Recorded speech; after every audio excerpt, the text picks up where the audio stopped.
नमस्ते दोस्तों, मैं हूं स्नेहा और आप देख रहे हैं साम टीवी। हमारे सेक्स एक सुखी जीवन का मंत्र इस शो में आपका स्वागत करती हूं मैं। दोस्तों, जब भी हमें कोई मेडिकल इमरजेंसी आती है या फिर कोई परेशानी जो स्वास्थ्य से जुड़ी हो, हमारी प्रकृति से जुड़ी हो और ये हमें परेशानी सताती है, तो हम क्या करते हैं? सबसे पहले हम जाके अपने परिवार के किसी खास शख्स को ये सारी चीज़ें बताते हैं। अपनी माँ को, बहन को, पापा को, भाई को, किसी को भी हम बता सकते हैं। लेकिन जब भी सेक्स से जुड़ी कोई परेशानी हमें सताती है तो हम क्या करते हैं?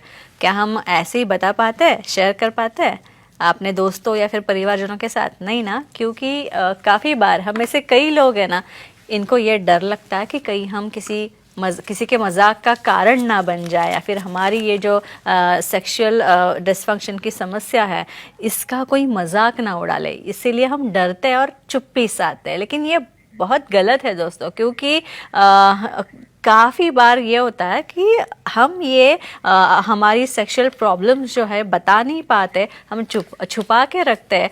और काफ़ी बार ऐसा होता है कि ये समस्या आगे बढ़ती जाती है और हमें इसकी परेशानी उठानी पड़ती है, और साथ ही हमारे पार्टनर को भी इसके बारे में बहुत तकलीफ़ हो सकती है, पार्टनर को भी परेशानी हो सकती है। तो इसीलिए हमारा ये मंच हम आपके सामने लेके आई है। तो चलिए शुरुआत करने से पहले जानते हैं डॉक्टर विजय दहीफले जी के बारे में।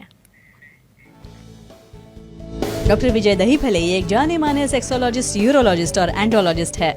डॉक्टर विजय दहीफले जी के क्लिनिक संभाजी नगर, हैदराबाद, दिल्ली में द्वारका, पुणे तथा नवी मुंबई में नेरुल, खारघर मेडिकोर हॉस्पिटल, थाने, दादर, अंधेरी, कल्याण, नासिक, नागपुर, अहमदाबाद और दुबई में भी है। डॉक्टर दहीफले जी का भारत तथा अन्य देशों में कॉन्फ्रेंसेस और सेमिनार्स के लिए हमेशा आना जाना रहता है, जिनके माध्यम से डॉक्टर विजय दहीफले सेक्स संबंधी सभी समस्याओं पर सलाह एवं मार्गदर्शन करते हैं।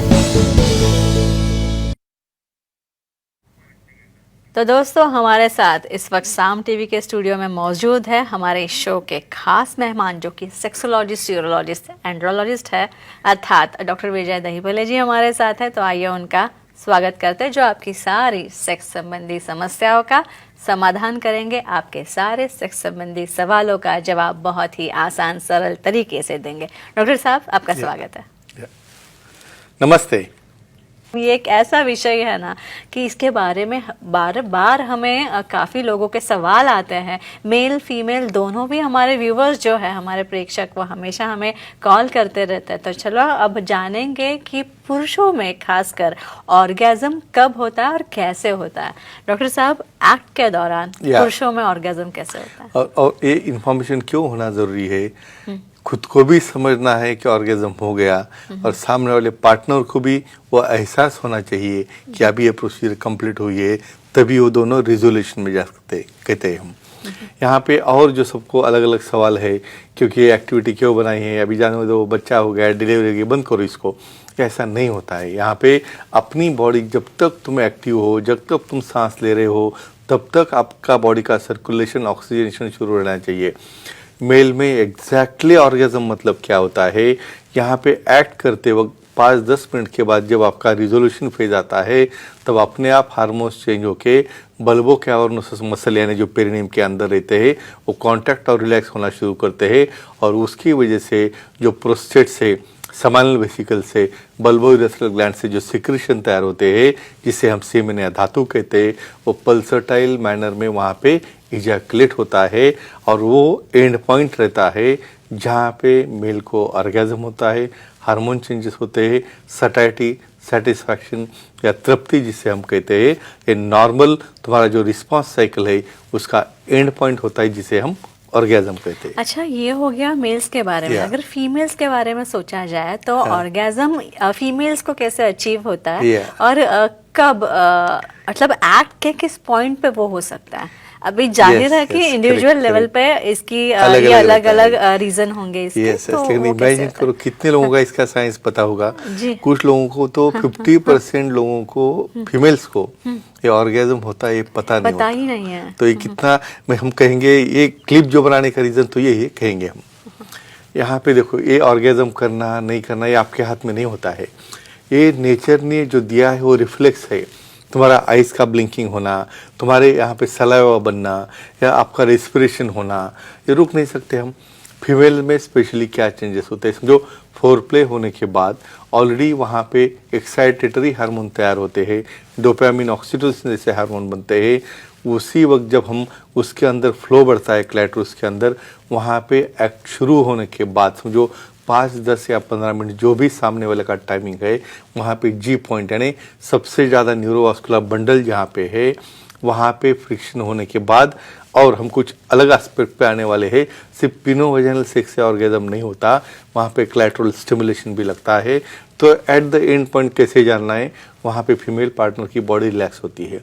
वहाँ पे पेल्विक रीजन में जो मसल्स रहते प्यूबोकॉक्सियल लिगामेंट, वो कॉन्टैक्ट और रिलैक्स होना चालू होते हैं, जो बहुत ही अलर्ट है। उसे मेल पार्टनर को पेनिस के ऊपर ग्रिपिंग आती है और रिलीज होती है। ऐसे हर सेकंड को वहाँ पे 5 या 10 बार कॉन्ट्रैक्शन और रिलैक्सेशन होता है, और उसी वक्त वहाँ पे उन्हें सिक्रीशन भी होते हैं, जिसका और हम डिस्कशन करने वाला है। डेफिनेटली इसे कहते हैं फीमेल एंड पॉइंट या ऑर्गेजम। और एडिशनल बात हम बाद में कहने वाले कि मल्टीपल ऑर्गेजम क्या होता है, और अगले क्लिप में हम देखेंगे। इसके बाद कलवे से जुड़े हैं, कलवा मुंबई से तरुण जी, उनका कॉल लेते हैं। तरुण जी पूछिए सवाल। Hello sir. हाँ नमस्ते जी, बोलिए। पुरुषों में ज्यादा वीर्य संकलन हो तो कोई दुष्परिणाम होता है क्या, जानकारी दीजिए। बेसिक क्वेश्चन है, काफ़ी लोग मेरे पास ऐसा वीर्य वगैरह नाश हो गया ना, तो अपनी बॉडी गई, एक्शन गई, मेरी पावर चली गई, मैं वीक हो गया, तो ऐसे मिथ्स है, काफी सारे काफ़ी गलतफहमियां है, और इसका परिणाम होता है तुम्हारे एक्टिविटी पर। कहेंगे बेसिक क्या होता है। यहाँ पे वीर्यस्खलन होना न होना आपके हाथ में क्यों नहीं है, आपने नहीं किया ना, तो स्वप्न दोष के स्वरूप में या धात सिंड्रोम के रूप में ये निकल जाता है। क्योंकि ये सैक फुल हो गया तो एम्प्टी होना ही होना है। समझो ज़्यादा वीर्यस्खलन होगा तो ऐसा कुछ साइड इफेक्ट होता है क्या? कतई नहीं होता है।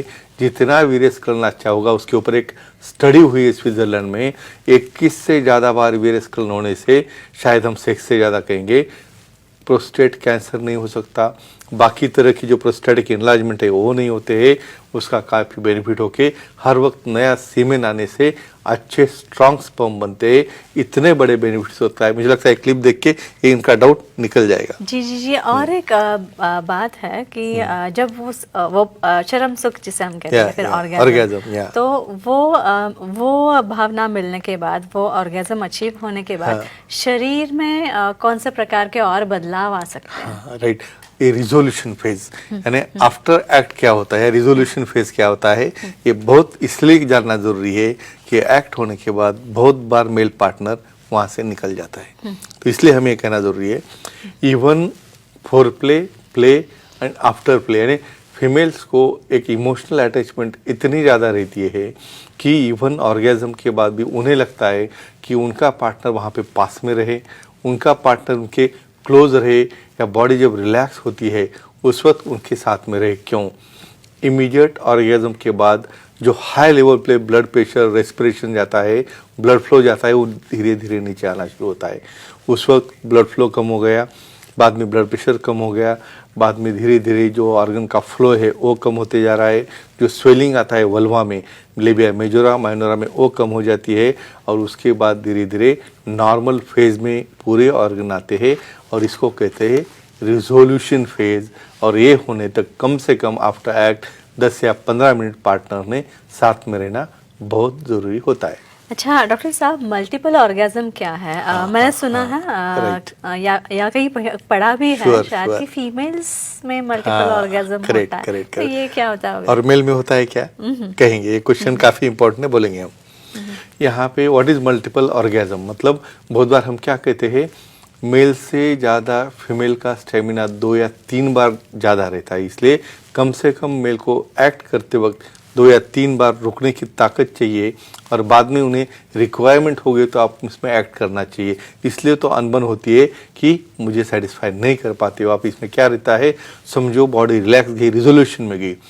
बहुत बार फीमेल में हार्मोन और एक्टिवेट होते हैं, लो मॉलिक्यूल, जितना आप ज़्यादा करते रहोगे उतना और एक्टिवेशन होता है, और वो जाती है ऑर्गेजम में, उन्हें रिक्वायरमेंट रहती है। उस वक्त मेल पार्टनर नहीं एक्टिव होगा तो वहाँ पे डेफिनेटली उसको सेटिस्फेक्शन नहीं मिलता है। तो इसका मतलब मल्टीपल टाइम एक ही एक्ट में बार बार इच्छा होके वहाँ पे ऑर्गेजम होना, उसे कहते हैं मल्टीपल ऑर्गेजम, जो मेल में नहीं हो सकता क्योंकि वहाँ पे एक लैग पीरियड रहता है, रिलैक्सेशन पीरियड रहता है, उसके 1 या 2 घंटे के बाद ही वो कर सकते हैं। इसके बाद प्रकृति जी बात करिए या, पनवेल से, लेते उनका हैं, कॉल या। लेते हैं हम। प्रकृति जी पूछिए सवाल। नमस्ते जी सर। नमस्ते जी, बोलिए। सर, फीमेल में तृप्ति या ऑर्गेजम मिलने के लिए दिक्कत आती है क्या, तो क्या करें, जानकारी दीजिए। ये अगर भी मुश्किलें आती हो तो है, बहुत बेसिक क्वेश्चन है और प्रैक्टिकली आती है और इसे हम इग्नोर करते हैं, इसलिए तो फीमेल में ज़्यादा distraction of mind, depressions, headache, migraine क्यों होता है कहेंगे हम। यहाँ पे मैं जो हमेशा रिपीटिशन करता हूँ, आपके बॉडी को कहाँ अच्छा लगे या कहाँ ऑर्गेजम हो जाए ये आपके हाथ में नहीं रहता है। उनके ब्रेस्ट पार्ट से लेके, क्लाइटोरिस पार्ट से लेके, मेजर ऑफ पार्ट से लेके जी पॉइंट और वजाइनल, दोनों चीज़ें रहती है। पिनो वजाइनल सेक्स सिर्फ करने से, यानी नियर अबाउट 70% लोगों को ये पता नहीं है कि जस्ट वो एक्ट किया, काम हो गया, निकल गए, ये काम नहीं रहता है ऐसा है। तो इसमें उन्हें क्लैटरल स्टिमुलेशन इंपॉर्टेंट है, जी पॉइंट स्टिमुलेशन इंपॉर्टेंट है, इसलिए हम इतने 476 अलग अलग पोजीशंस क्यों देखते हैं कि हर पार्ट को उसका फ्रिक्शन होना चाहिए। कुछ फीमेल्स में तो वहाँ पे असिस्टेड स्टिमुलेशन, यानी कुछ सेक्सोलॉजिस्ट एंड यूरोलॉजिस्ट के परमिशन से, कुछ वाइब्रेटर से, वहाँ पे कुछ स्टिमुलेंट है, वहाँ पे कुछ लुब्रिकेंट है, ऐसे एडिशनल एड्स यूज़ करने पड़ते। समझो सामने वाला परफॉर्म नहीं करता होगा तो डेफिनेटली इस अलग अलग प्रकार के ऑप्शंस है, हार्मोनल ट्रीटमेंट से या एड्स है, जो सिर्फ विशेषज्ञ के एडवाइस से ही ले सकते हैं और वो ऑर्गेजम पा सकते हैं। अच्छा, क्या इस ऑर्गेजम के भी काफी सारे टाइप्स होते हैं? ऑफ कोर्स, यानी इसलिए तो ये हमने निकाला है ना उनको, यानी इन जनरल सबको कुछ पता ही नहीं है इसके बारे में क्या टाइप्स होते हैं। जहाँ पे भी बॉडी में इरोजिनस जोन्स रहते हैं, उसके ऊपर हम आएंगे शॉर्टली, तो वहाँ पे क्या क्या होगा, कौन कौन सा रीजन है ऑर्गेजम होने का। एक तो वजाइनल है, बाद में क्लाइटोरल है, बाद में एनल है, और कॉम्बिनेशन यानी वजाइनल और क्लाइटोरल, ये दोनों का कॉम्बिनेशन करके कैसे कैसे ऑर्गेजम करता है, या ऑर्गेजम में कैसे मदद करता है, हम देखेंगे एक क्लिप में स्टेप बाय स्टेप। अच्छा, एनल ऑर्गेजम भी हो सकता है? करेक्ट, ऑफ कोर्स, क्यों नहीं। बॉडी सेम है, पार्ट सेम है, और हर पार्ट को अपना अपने ओन काम है और उसका हक है, लेकिन लोगों को पता नहीं, इसलिए हमें कहना है क्या रहता है एनल ऑर्गेजम।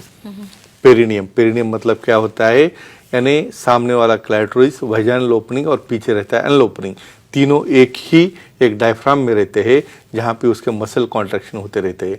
तो जहाँ पे भी स्फिंक्टरल पार्ट है, वहाँ पे स्टिमुलेशन करने से, वहाँ पे डायलेशन करने से, वहाँ पे कुछ वाइब्रेशन करने से जो स्टिमुलस वहाँ से निकलता है वो पेल्विक फ्लोर कॉन्टैक्ट और रिलैक्स होता है, तो उसे कहते हैं एनल ऑर्गेजम। लेकिन फ्रेंड्स, एक ही चीज़ कहना चाहता हूँ, यहाँ पे पर्सनल हाइजीन में आप लैक करोगे, हाइजीन आपकी नहीं अच्छी होगी, तो किसी भी प्रकार से एसटीडी और एसटीआई हो सकता है। तो हमेशा मैं प्रोटेक्शन के लिए एडवाइस करता हूँ, और हाइजीन अच्छी होगी तो ही इसका आप आनंद ले सकते हो। तो यही हम कहेंगे कि ये हमारी इंफॉर्मेटिव क्लिप्स है, काफ़ी साइंटिफिक इंफॉर्मेशन डॉक्टर साहब इस क्लिप्स के माध्यम से आप तक पहुंचाते हैं, और हमारा भी यही प्रयत्न रहता है, यही कोशिश हमारी रहती है कि आपको ज़्यादा से ज़्यादा इस के बारे में नॉलेज जो है हम आपको दे पाए। तो दोस्तों, ये चर्चा काफ़ी अच्छी थी, और ये थे हमारे खास मेहमान डॉक्टर विजय दहीपले, जिन्होंने सेक्स समस्या और उसके उपायों पर बहुत ही अच्छी जानकारी दी। लेकिन अगर आपको भी दोस्तों उनसे मिलना है, डॉक्टर साहब से मिलना है, उनकी सलाह लेनी है, उनका मार्गदर्शन लेना है, तो ज़रूर आप ले सकते हैं। इसीलिए स्क्रीन पे जो आप इस वक्त नंबर देख रहे हैं तथा उनके सारे सेंटर्स के नाम मैं बता रही हूँ, अंधेरी, दादर, नवी मुंबई में नेरुल, खारघर, ठाणे, कल्याण, पुणे, नासिक, संभाजी नगर, हैदराबाद, नागपुर, दुबई में भी डॉक्टर साहब के सेंटर्स हैं, यहाँ आप जा सकते हैं। जो आपको कन्वीनियंट पड़े उस सेंटर पे आप जाइए, उनकी सलाह लीजिए, ज़रूर आपको डॉक्टर साहब अच्छी तरह से मार्गदर्शन करेंगे। तथा उनका ईमेल है, उनकी वेबसाइट भी है sexologist.vijaydahipalle.in। इस पे आप जाएंगे तो आपको अपॉइंटमेंट का बटन दिखेगा, क्लिक कीजिए और आसानी से डॉक्टर साहब की अपॉइंटमेंट पाइए।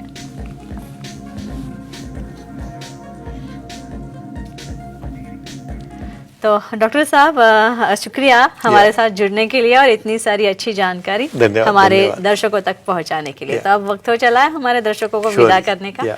तो अब हम यहीं रुक रहे हैं, लेकिन अगले शुक्रवार डॉक्टर विजय दहीवले जी के साथ हम वापस मिलने वाले हैं और डॉक्टर साहब हमें काफ़ी अच्छी इन्फॉर्मेशन, रोचक जानकारी हमें देने वाली है, साइंटिफिक जानकारी देने वाली है। तो आपके सवाल भी तैयार रखिए, मैं भी थोड़ी तैयारी कर लेती हूँ अगले शो के लिए। तब तक के लिए धन्यवाद, नमस्ते।